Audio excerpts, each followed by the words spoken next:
Shalom saudara-saudara yang terkasih dalam Tuhan Yesus Kristus. Selamat pagi. Renungan kita pada hari ini diambil dari Markus pasal yang ke-6 ayat 1 sampai 6. Judul renungan pada hari ini adalah Yesus tukang kayu. Sebagian besar dari kita jarang memikirkan profesi Yesus yang adalah seorang tukang kayu. Mungkin kita menganggapnya kurang berarti. Padahal sebagai tukang kayu, Yesus tak hanya merancang, dia juga menciptakan. Sesungguhnya ada makna indah di balik pekerjaan Yesus sebagai tukang kayu.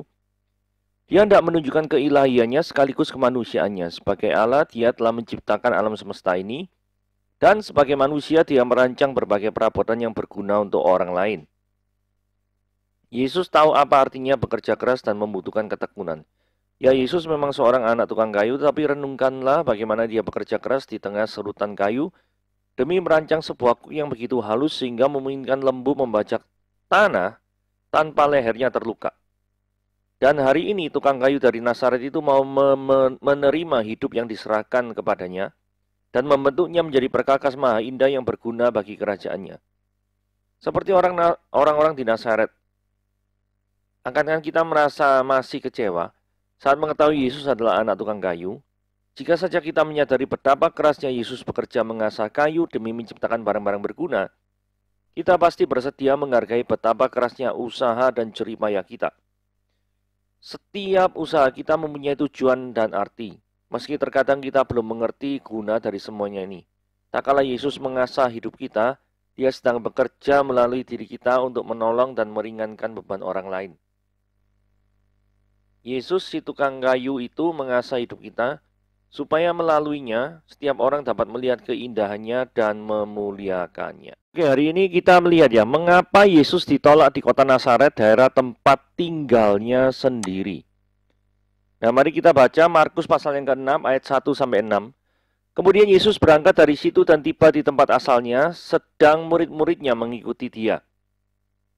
Pada hari Sabat dia mulai mengajar di rumah ibadat dan jemaat yang besar takjub ketika mendengar dia dan berkata, dari mana diperolehnya semuanya itu?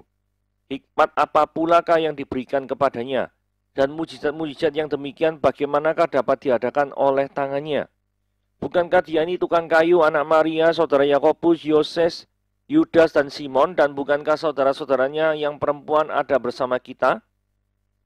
Lalu mereka kecewa dan menolak dia. Maka Yesus berkata pada mereka, seorang nabi dihormati di mana-mana kecuali di tempat asalnya sendiri, di antara kaum keluarganya dan di rumahnya. Dia tidak dapat mengadakan satu mujizat apapun di sana kecuali menyembuhkan beberapa orang sakit dengan meletakkan tangannya atas mereka. Dia merasa heran atas ketidakpercayaan mereka. Yang pertama-tama kita lihat ya, ini adalah kota Nazaret, kota tempat tinggal Yesus Kristus. Jadi jangan bingung ya, Yesus itu dilahirkan di Bethlehem, Yerusalem, di daerah dekat Yerusalem ya. Itu di Israel Selatan. Tapi Yesus tumbuh besar dan banyak pelayanan ada di Israel Utara, yaitu di kota Nazaret. Kota Nazaret, Kapernaum, Kana, atau tempat pelayanan pertama kali Yesus Kristus. Itu semuanya ada di Israel Utara. Semuanya ada di Israel Utara ya. Kalau yang Israel Selatan itu ya modelnya Yeriko, kemudian Yerusalem, terus apa namanya? Bethlehem gitu ya. Oke, kita lanjut ya. Kemudian Yesus berangkat dari situ. Nah, kita lihat ya, dari situ tuh dari mana gitu ya toh. Kalau kita lihat Markus pasal yang ke-5, lalu sampailah mereka di pulau di seberang danau di daerah orang Gerasa. Danau ini mana danaunya? Danaunya ini ya, Danau Galilea, Sea of Galilea. Jadi ini Danau Galilea atau Danau Tiberias. Jadi di seberang ini, karena titik tolaknya adalah Nazaret ya. Ini ada namanya Gerasa di sini ya. Jadi sebelumnya Yesus berasal di daerah sini, bukan berasal ya, melayani di daerah sini. Itu maksudnya daerah situ itu seperti itu. Seberang danau ya. Terus dari Gerasa itu Nazaret. Nah, ini Gerasa ini jaraknya ke Nazaret itu 95 km.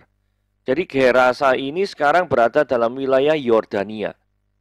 Nah, kalau lihat ya, rata-rata kalau orang jalan dari sini ke sini itu 20 jam 32 menit. Jadi kalau rata-rata orang jalan selama 7 jam dalam satu hari, maka butuh 3 hari. Kalau kuat 10 jam per hari, itu cuma butuh 2 hari saja. Untuk menuju dari Nazaret ke Gerasa. Kalau jalan kaki ya. Karena dulu kan belum ada sepeda motor, belum ada mobil, apalagi pesawat ya. 95 km ditempuh dalam waktu 2 hari. Gitu ya. 95 km ini kira-kira ya. Kalau dianalogikan tuh jarak antara ya Surabaya sampai Kota Batu lah ya. Surabaya Kota Batu lebih tepatnya 100 kiloan lah. Jaraknya seperti itu. Bayangkan Anda jalan dari Kota Surabaya, jalan kaki ke Batu gitu ya toh. Nah, ini itu seperti dari Kota Gerasa jalan kaki ke Nazaret, kurang lebih kayak gitu. Nah, ini ayat 2 kita bicara respon heran dari para pendengarnya ya. Mereka tuh heran ya. Dari mana diperoleh semuanya itu? Semuanya itu maksudnya pengetahuan hal-hal rohani. Kok tahu tentang hal-hal rohani? Bersifat spiritual. Karena gini ya, hari Sabat, berarti hari Sabtu ya. Dia mulai ngajar di rumah ibadat. Kalau kira-kira ngajar di rumah ibadat ini memang pengetahuan berkayu gitu. Enggak mungkin bukan. Kalau ngajar di rumah ibadat berarti hal-hal yang berkaitan dengan spiritual. Betul enggak? Nah, ketika mereka bertanya, dari mana diperolehnya semuanya itu? Berarti segala sesuatu yang berkaitan dengan pengetahuan spiritual. Mereka heran, karena selama ini Yesus adalah tukang kayu.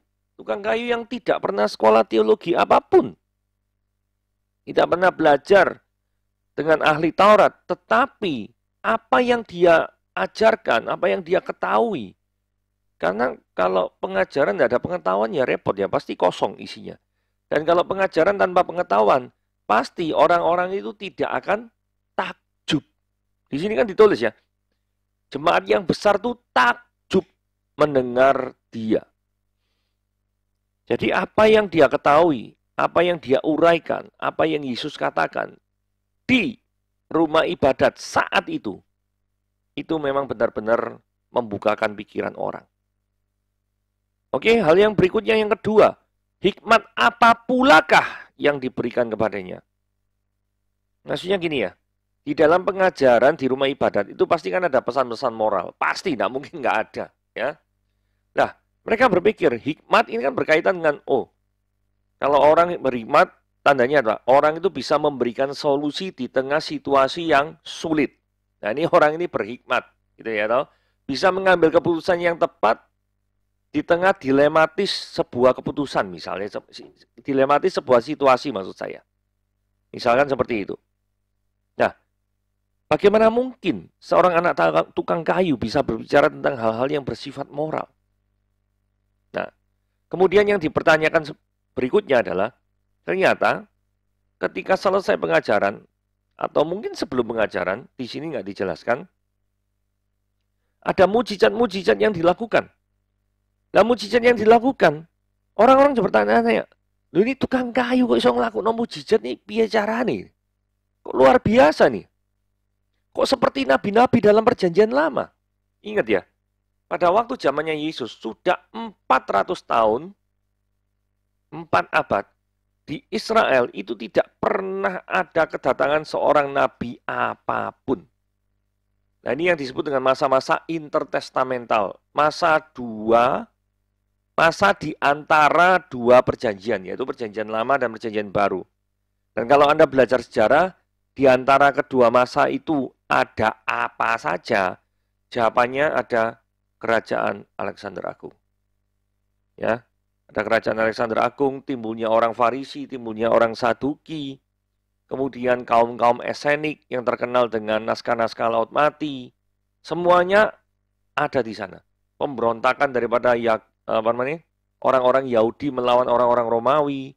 Orang-orang Romawi mulai berkuasa menggantikan orang-orang Yunani, seperti Antiochus Epiphanes yang keempat, jenderal-jenderalnya daripada Alexander Agung yang ada 4, yang 2 terkenal yaitu Ptolemeus dan Seleucus itu saling berebut kekuasaan dan melibatkan daripada tanah Israel. Semua cerita itu ada di masa-masa intertestamental, yaitu masa di antara dua perjanjian.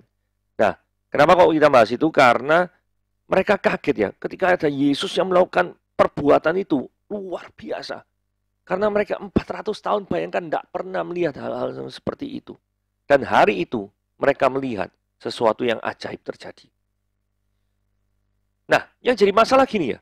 Harusnya ketika melihat kehebatan yang seperti itu, mereka kan mengikut Kristus dengan gembira ya. Karena ada suatu figur yang berkuasa yang luar biasa hebat. Kenyataannya di ayat 3, mereka tuh menolak Yesus. Ya, mereka kecewa dan menolak dia. Memang nggak diceritakan di sini, apakah semua orang kecewa? Saya jawab pasti tidak. Karena apa? Nanti di ayat setelahnya ada orang-orang yang tetap percaya dan mereka tuh mau menerima tumpangan tangan daripada Yesus dan disembuhkan dari sakit penyakit. Jadi dari sejumlah besar orang yang hadir di rumah ibadah di sinagog itu, tidak semuanya kok memiliki sikap seperti ini. Ingat ya, ini sinagog ada di kota Nazaret, kota tempat kelahiran, bukan kelahiran, tempat Yesus dibesarkan.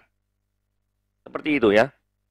Nah, ada pihak yang menilai bahwa karena Yesus adalah orang biasa, maka sesungguhnya ia tidak memiliki otoritas rohani atau otoritas untuk melakukan hal-hal yang bersifat rohani. Karena Yesus orang biasa, tukang kayu kok. Apa hakmu sebagai tukang kayu ngomong hal-hal yang seperti itu? Nah, ini yang paling penting ya. Orang-orang yang mengenal Yesus tidak mau tunduk. Karena mereka hanya mengenal Yesus sebagai tukang kayu saja. Bukan sebagai Tuhan.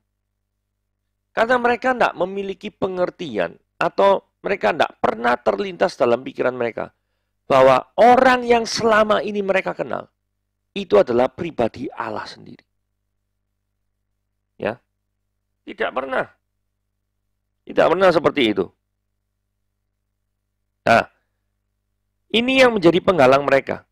Jadi pengenalan yang salah akan Yesus itu menjadi penghalang bagi mereka untuk percaya kepadanya. Saya ulangi lagi ya. Pengenalan seseorang yang salah terhadap Yesus itu bisa menjadi penghalang bagi mereka untuk percaya padanya. Saudara, zaman sekarang ini yang menjadi penghalang seorang untuk percaya pada Yesus apa sih? Ada orang yang percaya Yesus itu cuma nabi tok, ya. Dia hanya nabi. Bukan apa-apa. Tidak bisa berbuat apa-apa kecuali Tuhan mengizinkan. Dia hanya nabi saja, dia bukan Tuhan. Loh, kalau dia bukan Tuhan, pertanyaannya, ada banyak ayat-ayat di Alkitab menyatakan dia Tuhan. Dia berkata, Allah, aku dan Bapa adalah satu. Sorry. Aku dan Bapa adalah satu, Yohanes 10 ayat 30. Buktikan dia itu siapa? Dia Tuhan. Terus kemudian Yohanes 20 ayat 28 dijelaskan.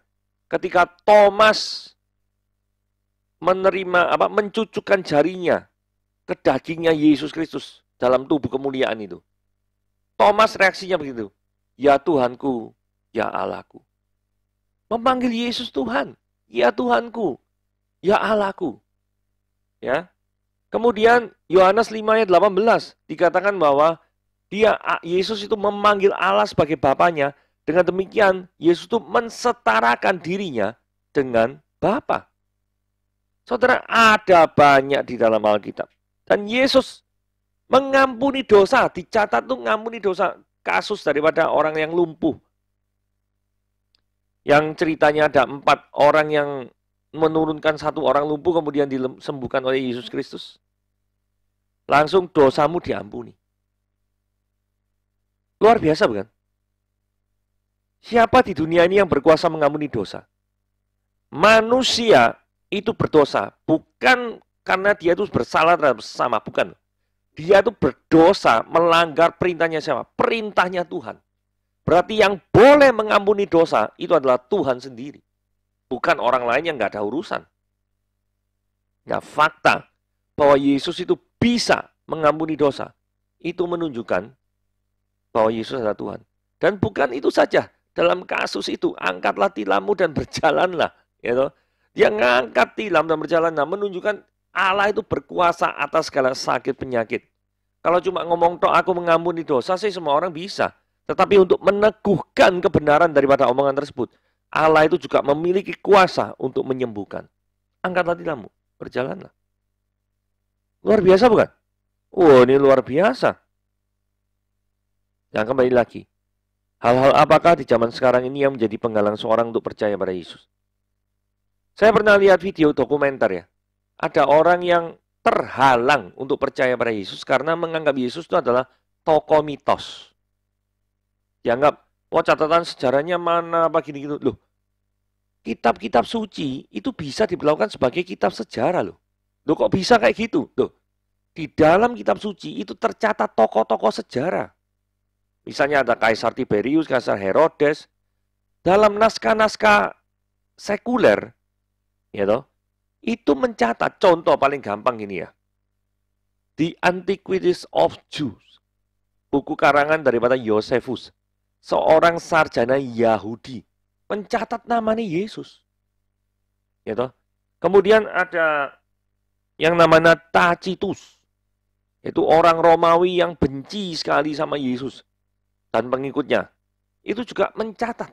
Nah kalau misalkan keberadaan Yesus itu cuma sebagai mitos, buat apa orang-orang ini yang nggak ada urusannya sama Yesus sama sekali mencatat sesuatu yang mitos, yang nggak ada kepentingannya sama dia.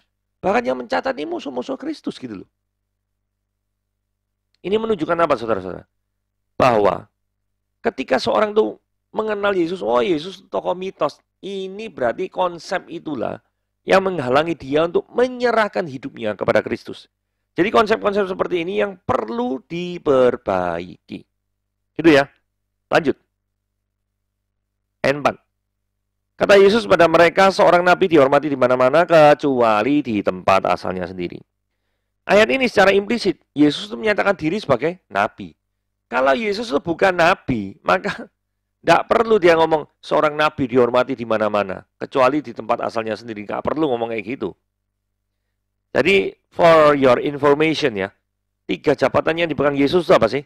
Yesus sebagai nabi, penyambung lidah Allah. Yesus sebagai imam, pengantara manusia untuk menghadap kepada Tuhan. Dan Yesus sebagai raja, yaitu Allah sendiri yang memerintah daripada hati manusia. Itu pengertiannya seperti itu.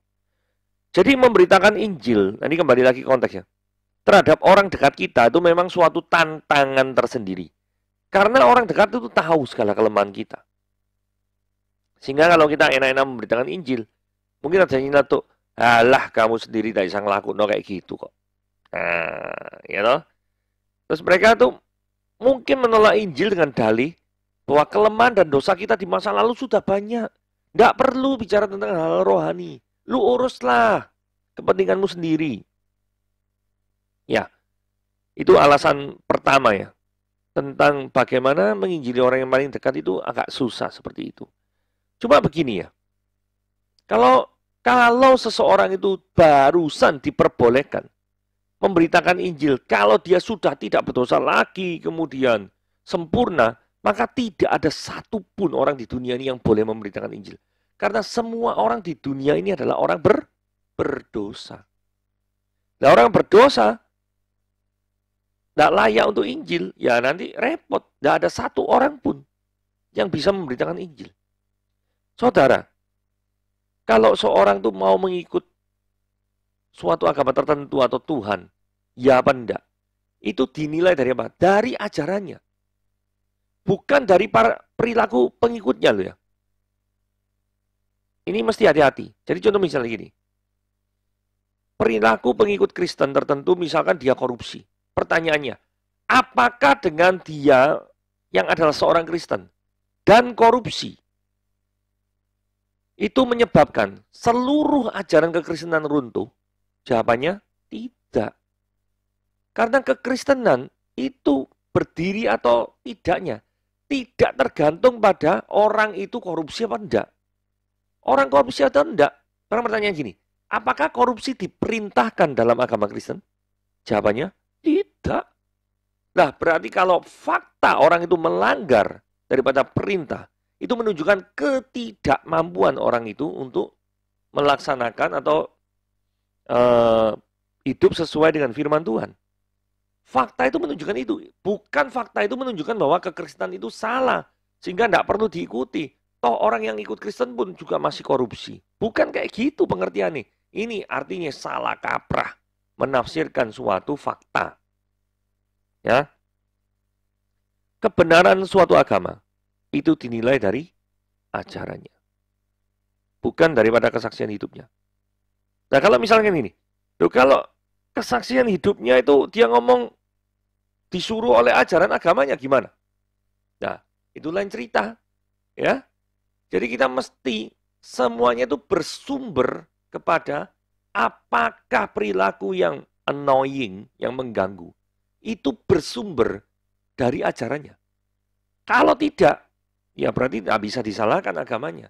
Tapi kalau iya, berarti big question mark.